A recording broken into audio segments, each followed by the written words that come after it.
ঢাকা বিশ্ববিদ্যালয়ের একটি প্লাটুন ওপেনের মাধ্যমে বাংলাদেশ সেনাবাহিনীর অঙ্গ এবং সহযোগী প্রতিষ্ঠান হিসাবে সারা বাংলাদেশে কার্যক্রম পরিচালনা করে আসছে।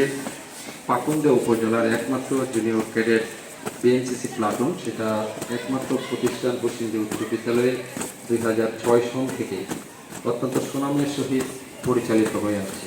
তৎকালীন regiment commander Foyez Ahmed Siddiqui, lieutenant colonel এবং মেজর তৌহিদুল ইসলামের সরাসরি বিদ্যালয় পরিদর্শনের মাধ্যমে এই বিএনসিসি প্লাটুন বসিন্দি উচ্চ বিদ্যালয় 2006 সন থেকে অত্যন্ত কৃতিত্বের সহিত পরিচালনা করে আসছে।